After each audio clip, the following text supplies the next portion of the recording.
કે હારી ગયેલી પાકિસ્તાનની ટીમના ક્રિકેટરોએ જે એમને રકમ મળી હતી એ ઓપરેશન સિંદૂર દરમિયાન જે આતંકવાદીઓ મરી ગયા હતા એના પરિવારને દાનમાં આપી છે.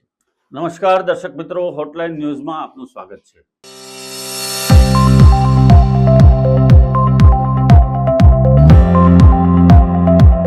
ગઈકાલે દિલ ધડક મુકાબલો હતો ભારત પાકિસ્તાનનો એશિયા કપની ફાઇનલનો, અને આ ક્રિકેટ મેચમાં ભારતીય ટીમે ભવ્ય વિજય મેળવ્યો છે. વિજેતા જાહેર થયેલી ટીમના કેપ્ટન સૂર્યકુમાર યાદવે 28 લાખ રૂપિયા જેટલી રકમ ભારતીય સૈન્યને દાનમાં આપી છે ઓપરેશન સિંદૂર દરમિયાનના કામમાં. અને એ જે ઓપરેશન સિંદૂર કરવામાં આવ્યું હતું એ પહેલગામના જે આતંકવાદી હુમલો હતો પહેલગામમાં થયો હતો અને જે 26 નિર્દોષ નાગરિકો આપણા માર્યા ગયા હતા એના અનુસંધાનમાં ઓપરેશન સિંદૂર કરવામાં આવ્યું અને આ રકમ એમણે દાન આપી છે. હવે મહત્વની વાત બીજી એ છે કે હારી ગયેલી પાકિસ્તાનની ટીમના ક્રિકેટરોએ જે એમને રકમ મળી હતી એ ઓપરેશન સિંદૂર દરમિયાન જે આતંકવાદીઓ મરી ગયા હતા એના પરિવારને દાનમાં આપી છે.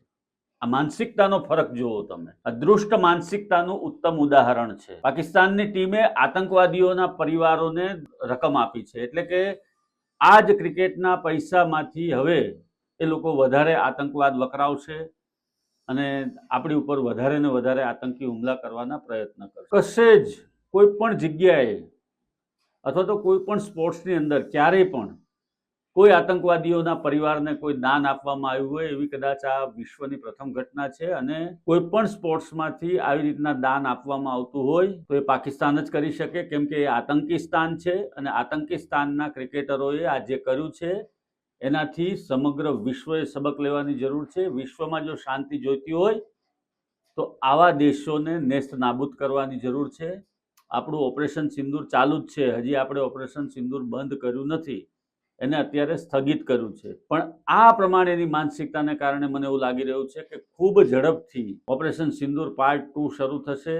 અને હું તો કહું છું હવે તો કરાચી કે લાહોર કે જ્યાં પીસીબીની ઓફિસો હોય ને એને પણ ઉડાવી દો, એ બી એક પ્રકારના આતંકવાદીઓ જ છે. કોઈ ક્રિકેટર નથી, કોઈ ક્રિકેટર મને લાયક નથી જે ગ્રાઉન્ડ ઉપર હરકતો કરે છે એ લોકો, અને જે પ્રમાણે એ લોકોનું ગ્રાઉન્ડ ઉપર વર્તન હોય છે, ખરેખર તો આ લોકોની સાથે ક્રિકેટ રમાય જ નહીં અને એકલા અટુલા પાડી દેવાય. જે રીતે આફ્રિકાને વર્ષો સુધી રમવાનો પ્રતિબંધ હતો ક્રિકેટ રમવા પર, અને એની સાથે વિશ્વના કોઈ પણ દેશો ક્રિકેટ નહોતા રમતા, એ જ દિવસો હવે આવી ગયા છે. અને આ આતંકવાદીઓના પરિવારને આર્થિક મદદ કરનારા પાકિસ્તાની ક્રિકેટરોની સામે આઈસીસીએ પણ પગલાં ભરવા જોઈએ અને આ પ્રમાણેની હરકત એ લોકો બીજી વખત ન કરે એ પણ જોવાની જવાબદારી આઈસીસીની છે. જે પ્રમાણે એ લોકોની માનસિકતા છે, જે માહોલમાંથી એ લોકો આવે છે એને જોતા એ કૂતરાની પૂંછડી છે, એ કોઈ દિવસ સીધા નથી થવાના. પરંતુ આ નવું ભારત છે એ ઘરમાં ઘૂસીને જવાબ આપશે.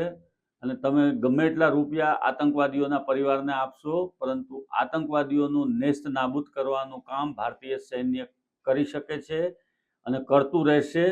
એટલે તમે એને ગમે એટલા બંકરો બનાવીને છુપાવશો, ત્યાં અમારી બ્રહ્મોસ પહોંચશે અને એક જ બ્લાસ્ટમાં તમને નેસ્ત નાબૂદ કરી નાખશે. ભારતીય ક્રિકેટરોએ જે દાન આપ્યું છે એ સૈન્ય માટે અને આ શહીદો માટે આપ્યું છે. જ્યારે આ દુષ્ટ કક્ષાના માણસો, હલકી માનસિકતા ધરાવતા ખેલાડીઓ, એમણે આતંકવાદીઓના પરિવારને આ રકમ આપવાનું જાહેર કર્યું, જે ખરેખર દુઃખદ છે. અને વિશ્વ ક્રિકેટે આ બાબતનો વિરોધ પણ કરવો જોઈએ. ભારતીય ક્રિકેટ કંટ્રોલ બોર્ડ પણ આ બાબતનો 100% નોંધ લેશે અને એની ફરિયાદ પણ આઈસીસીમાં થશે એવું હાલના તબક્કે લાગી રહ્યું છે. આવા પ્રકારના વિડીયો તમને જોવા ગમતા હોય તો હોટલાઇન ન્યૂઝ ચેનલને લાઇક, શેર અને સબસ્ક્રાઇબ કરો.